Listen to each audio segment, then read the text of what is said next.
Всем привет! С вами снова Катерина, в эфире канал Hobby Fun in Japan, и сегодня я снова вернусь к локации Наруто Боруто Шиноби Зато, которая находится в парке Ниджиген-но-Мори на острове Аваджи-Шима. Краткий обзор этой локации и информацию о том, как сюда доехать, вы можете посмотреть в моем предыдущем видео, а сейчас же давайте сосредоточимся на более важных вещах. А именно на прохождении миссии ниндзя и на том, как получить максимальное количество позитива от посещения. И поверьте, это не так уж и просто, как может показаться на первый взгляд. Конечно же, если хочется просто пофоткаться, то тут как раз все легко и просто. Но мы же пришли в деревню ниндзя, а значит, кроме фотографий нужно проходить и миссии. И вот с ними-то могут возникнуть проблемы. Ну и для начала, пока я показываю вам разные части деревни, давайте поговорим про билеты. В прошлом видео я указала парочку наиболее простых из них. Сейчас же пришло время рассмотреть все возможные варианты, ибо без подготовки понять, что есть что, очень сложно. Итак, билет первый, стоящий всего 3300 йен на взрослого и 1200 йен на ребенка старше 6 лет. Дешево и сердито, но в него входит всего лишь два свитка задания – Тенно-маки и Чино-маки, что переводится как «свиток неба» и «свиток земли». Купить билет без данных заданий невозможно, ибо они являются, так сказать, основным развлечением этой локации. И без свитков вас не пустят ни в лабиринт, ни в парк. Билет номер 2, а точнее куча разных билетов стоимостью от 4300 до 5300 йен на взрослого и от 2300 до 3000 йен на ребенка. Это по сути тот же самый стандартный билет, к которому добавлена какая-либо одна дополнительная миссия. Это может быть как Чино-маки Гайден, Акацки Хайд энд Сик, Акацки Фестиваль или же какая-либо другая коллаборационная или юбилейная миссии, которые меняются от сезона к сезону. И, кстати, если вы не можете выбрать, то можно купить просто базовый билет за 3300 йен и докупать миссии по отдельности. И неважно, покупаете ли вы миссии сетом с билетом или по отдельности, в цене нет никакой разницы. Вся разница лишь в бонусах типа наклеек или открыток, которые вам с этим билетом выдадут. Так что, как видно, спецбилеты сделаны просто на случай, если посетители захотят купить нужные задания заранее через официальный магазин на сайте парка, с которым я, кстати, очень советую ознакомиться, и поэтому прилагаю ссылку к описанию видео. Но идем дальше. И на очереди странный билет, а точнее даже два билета стоимостью 3300 йен на взрослого и 2200 йен за ребенка, но при этом аж с 3 заданиями. Вам не кажется ли это странным? Почему так дешево? А все очень просто. Третьи миссии в этих наборах называются Шиноби Чибика Корс или изучение научных приборов ниндзя и предназначены только для детей. Так что, как видите, детский билет стоит аж на 1000 йен дороже стандартного, а взрослый это по сути дела обычные свитки неба и земли. Так, чтобы взрослого пустили в парк и заодно как сопровождение для миссии ребенка. Ну что ж, пришло время поговорить о чем-то очень дорогом. Пам-парам-пам-пам! Встречаем премиум билет за 11300 йен и так называемый билет «Все включено» за 14800 йен. И в оба этих билета входит просто огромная и нереально удобная сумка в стиле свитка, который Наруто носил в первой серии аниме. Ну что, я получила свой премиум билет, в него входит вот такая потрясающая крутая сумка в виде свитка. Вот такой вот пакетик с двумя свитками специальных миссий. И вот такие вот каталоги со специальными миссиями в этом сезоне. Ну что, поехали проходить! Эти билеты по сути являются одним и тем же. Разница лишь в том, что в более дешевом нам в качестве третьей миссии позволяют выбрать одно из специальных заданий, которые проводятся на момент посещения в парке.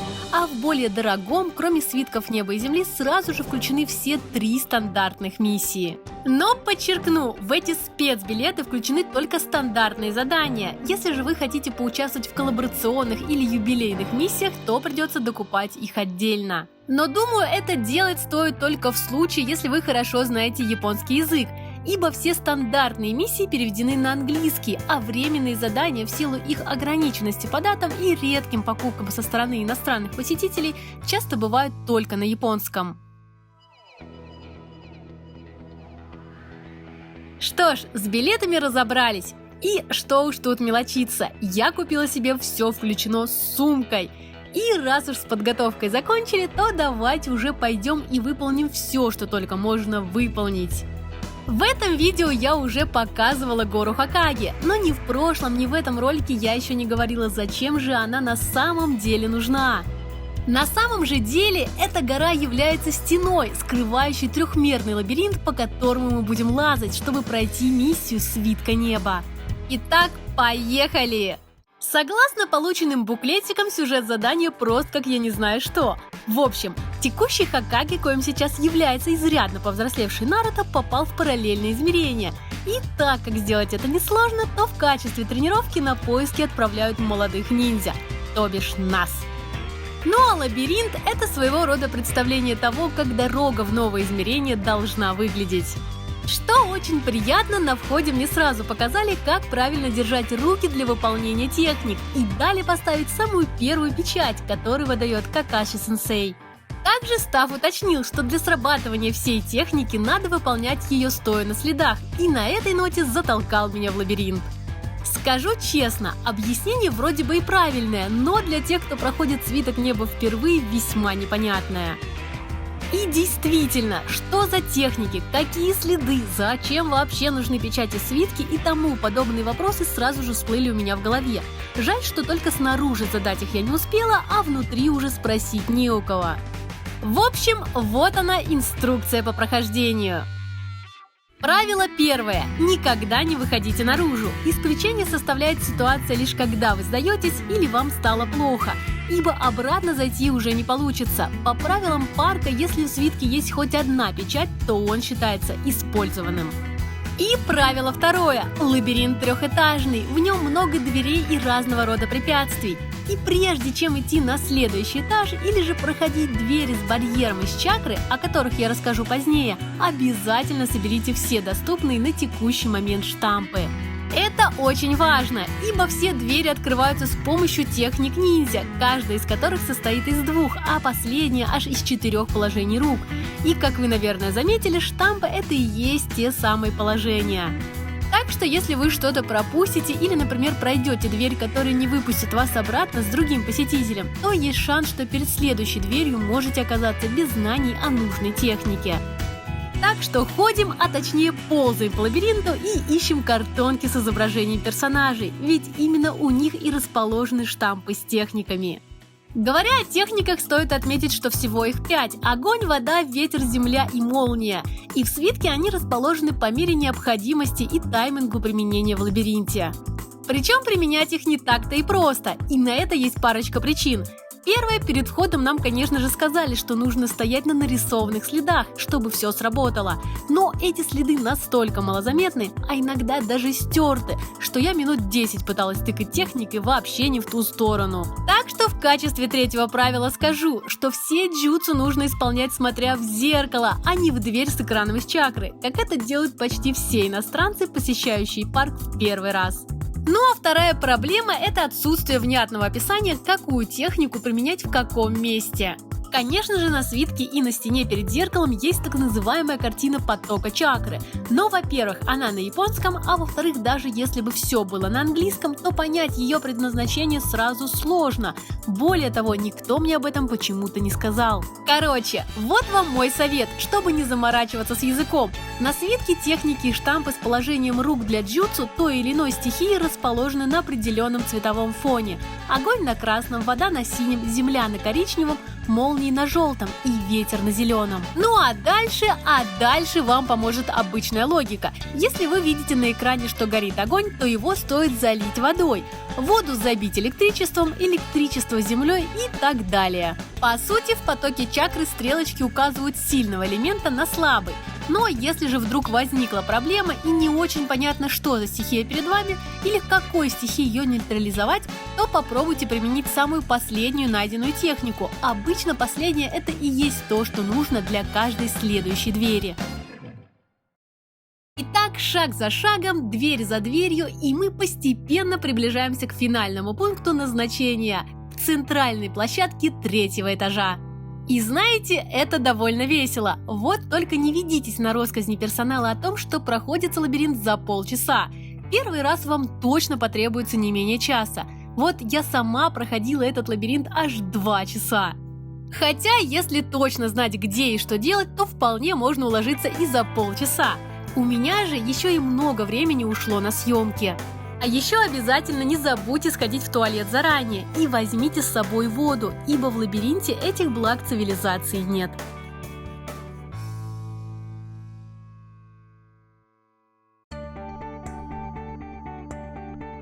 Но вот я и наверху. Наруто поздравил меня с прохождением миссии, сказал, что на самом деле он и не пропадал, а все это была лишь тренировка. И после того, как меня назвали настоящим ниндзя, я была отправлена на винтовую горку обратно ко входу, дабы наконец-то получить реальное задание. Не лабиринта мы получили карточки. Ну-ка откроем, кто у кого. Видимо, они рандомные будут. У меня Сарада. Ну так себе. Кто? Наруто! Здорово! Какой классный. Дай посмотреть.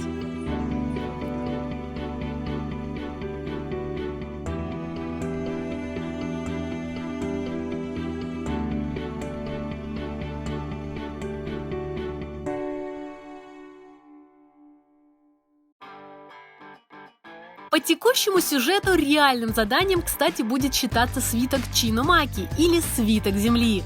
Ну что, один квест мы выполнили. Начинаем второй. И опять нам сначала ничего не известно. Лишь то, что какая-то злая сущность угрожает деревне и всем молодым ниндзя. Поэтому просто необходимо собрать все тайные техники и запечатать эту сущность куда подальше. Ну что ж, поехали! Идея этой миссии абсолютно такая же, как у свитка неба. Видите, вот такие домики. Так вот, это те самые хранилища знаний, где запечатаны секретные техники, и, соответственно, нам нужно найти их все. Но найти это, конечно, сильно сказано. По сути, все они находятся в открытом доступе, и так как сам путь проходит по улице, то в отличие от лабиринта пропустить что-либо попросту невозможно. В общем, бегаем от домика к домику, ставим штампы в свитке и наслаждаемся разного рода антуражами, встречающимися в аниме. Мне, конечно же, больше всего понравился холм Акацки, не зря же я надела соответствующий костюмчик. Но кроме сборища Акацки и многие другие каноничные локации повстречаются нам на пути, причем многие из них сделали так, чтобы повеселить не только взрослых, но и детей.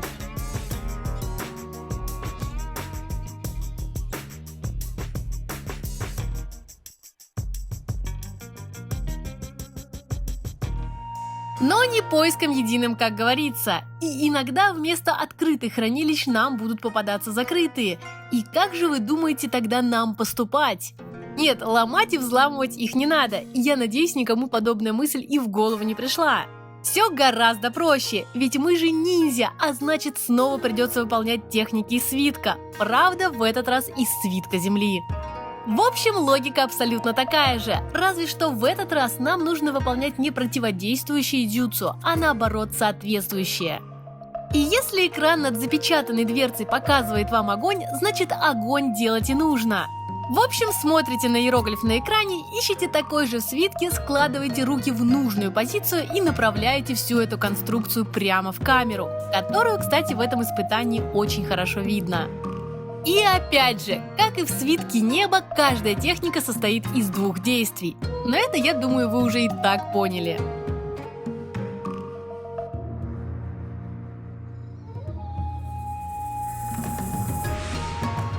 В итоге, после прохождения всего маршрута и сбора всех печатей, новоиспеченных ниндзя наконец-то пустят в особую комнату, пропуском куда является заполненный свиток Земли. Дальше будет своего рода мини-представление, после которого все получат приз – карточку с ниндзя. И, конечно же, карточки рандомные. Я вот получила такие за выполнение миссий из обоих свитков. Давай открываем. Интересно, это из той же серии, что и первые? Класс! Да, это эти металлические карточки, так? У тебя кто? О! Так, этих у нас еще не было, и еще у нас есть одно. Ой! Одинаковая!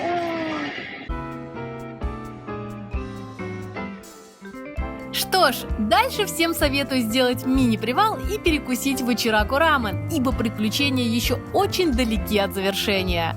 Правда, место там какое-то странное, и походу Ичираку был куплен Денки бургером, ибо кроме лапши там также продаются бургеры и прочие закуски, которыми баловался Боруто. Прошло полдня, мы выполнили 2 квеста, то есть половину пути пройдено, и решили подкрепиться. Заказала я бургер и такояки. Кажется, что это тамагояки, но это такояки. И пару напитков, с которыми мне попались вот такие сюрикен-костеры. Вот, вообще, конечно, следовало бы заказать рамен, но сейчас такая жара, что я просто не представляю, как его можно есть. Поэтому обошлись вот таким сетом.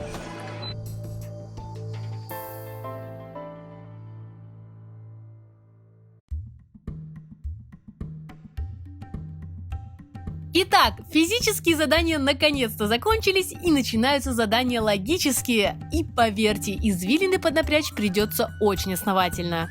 Но для начала предлагаю посмотреть, какие же невыполненные задания у меня остались.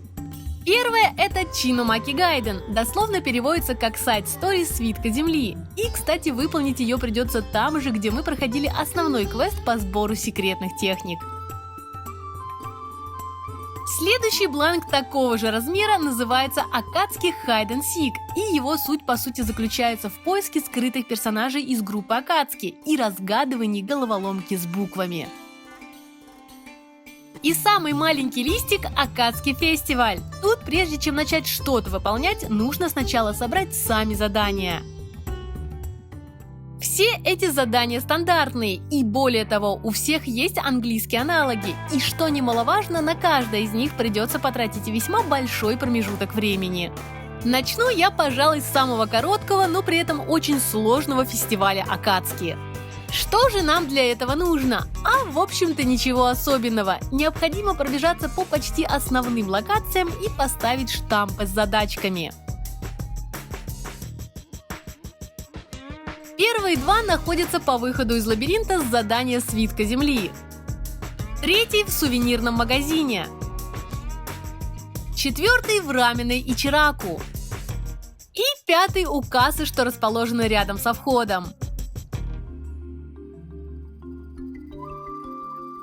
Давать решение задачек я, конечно, не стану, ибо какой смысл проходить миссии, но дам подсказки, ибо очень много логики рассчитано на японскую систему структурирования алфавита, и она как бы не очень совпадает с европейской.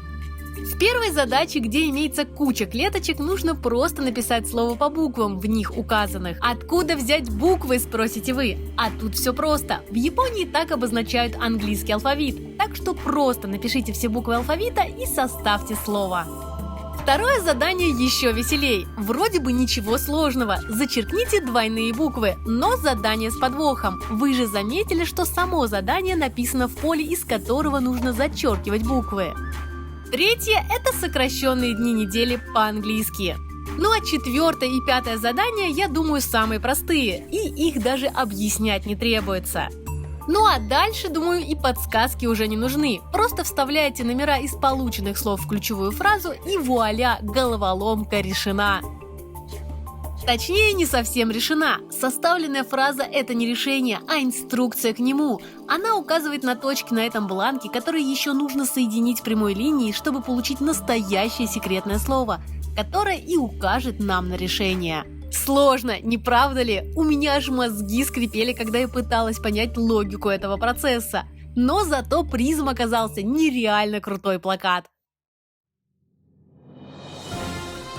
Второй же квест «Прятки с Акацки» немного попроще. На бланке мы имеем кучу букв и несколько персонажей группы Акацки с подсказками, где их искать. И этим-то, в общем-то, и нужно заниматься большую часть задания. И поверьте, эти хитрые товарищи зачастую прячутся в очень непростых и странных местах. Но я дам вам подсказку. Если вы внимательно прочитаете все подсказки на листе и пройдете по маршруту Свитка Земли, то сможете без проблем решить всю загадку. Более того, сами персонажи прячутся ровно в том порядке, в котором нарисованы на листе задания, так что найти их не составит труда. Ну, почти.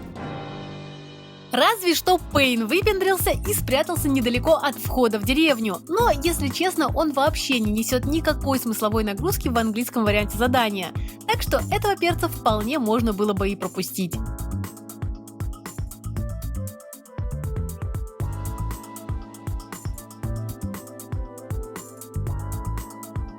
Ну вот, нашли всех Акацки, и что же дальше? А дальше читаем подсказки. Да-да, каждый персонаж, которого вы нашли, дает вам текстовую подсказку на японском и английском языках. И суть всех этих подсказок проста: убрать все лишние буквы и определить количество символов в ключевом слове.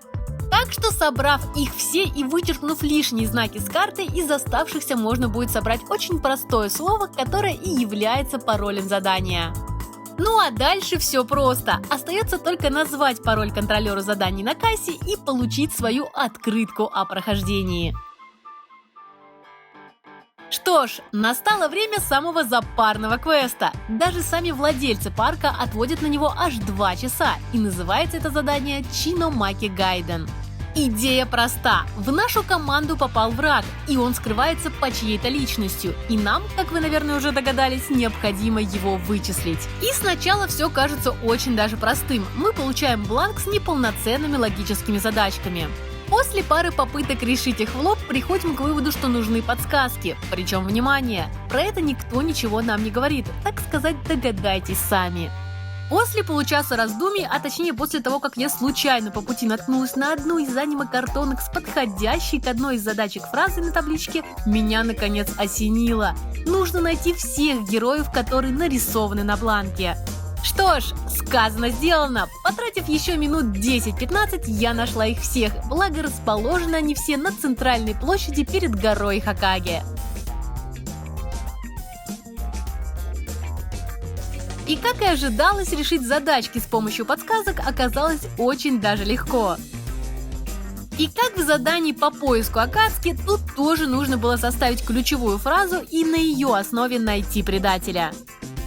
Что ж, фразу мы, конечно, составили, вот только ее смысл, мягко говоря, оставляет желать лучшего. Так что я еще минут 20 билась над решением. Ну и чтобы не спойлерить ответ полностью, скажу, что фраза была на уровне «посмотри на чьей-то головой и сделай еду и непонятную хрень, и орудие укажет тебе». На чьей головой смотреть, что делать, как собирать, было, как бы мягко сказать, так слегка неясно. В итоге оказалось, что нужно позаниматься оригами. Видите, что по краям бланка есть рисунки животных и половинки разных мелких предметов. Так вот, для дальнейшего решения нужно было совмещать половинки так, чтобы они стали единым целым, и поискать того самого, над чьей головой оно должно находиться. А потом, после складывания, еще и заметить указатель, направляемый на одного из персонажей. И опять же, никто ничего об этом не говорит. В теории можно попросить подсказку у персонала, но, будем честны, чтобы спрашивать что-то, надо сначала догадаться, о чем вообще задать вопрос. Короче, с горем пополам я решила задачу, нашла шпиона на листе, показала его на стойке заданий и получила мини-карточку о выполнении миссии. Поначалу я даже разозлилась, что за фигня, мини-сложные задания подразумевали значительно более интересные призы, а тут еще прямо вот на выдаче говорят: осторожнее с этой бумажкой, не мочите ее, а то краска слезет. Будто бы подразумевая и предупреждая, что качество и без того не супершикарного приза не очень-то и хорошее. Так, стоп, что-то тут не так. Походу, мой мозг к этому моменту уже начал думать как ниндзя. На самом деле все гораздо проще, и думаю, вы и сами сможете догадаться, когда я расскажу о причинах. В деревне ниндзя есть особый вид амикудзи. Это такая лотерея с предсказанием на удачу. Вот такие пустые бумажки, а предсказания на них появляются, если положить их на водную гладь и немного подождать. Тут даже красивое специальное место сделали для этого, с емкостями с водой и с цветами.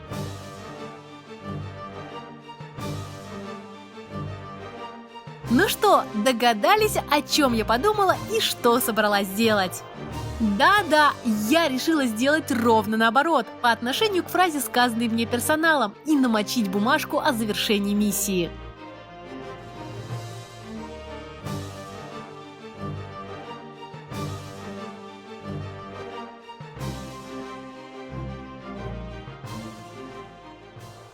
И знаете, я была права, и проявленной оказалась фраза, которая полностью изменила половину головоломок в бланке, а точнее цифры в тех заданиях, где они были. Что ж, решения поменялись, а значит снова нужно заняться оригами. И теперь это самое оригами уже указывает не на персонажа, а на локацию на карте парка. Что ж, пойду проверю, что там творится. А творится там просто дикий беспредел. Вы же помните, как мы прогуливались от холма Акацки до Ичираку Рамен? Или как искали спрятанные таблички с подсказками Акацки? Так вот, эту дорогу нам придется пройти еще раз. Но сейчас вместо печати, техник или подсказок Акацки я буду обращать внимание на аниме-картонки персонажей. И как вы заметили, они в точности повторяют те, что стоят на центральной площади. Вот только вместо подсказок головоломкам они содержат таблички с высказываниями. Как полагается в хорошем детективе, необходимо все их изучить и сравнить. Прямо как в детской задачке прочитайте 10 фраз и определите, кто врет. Вот только тут вместо врунишки будет спрятавшийся шпион из другой деревни. И знаете, эта задачка как минимум на полчаса.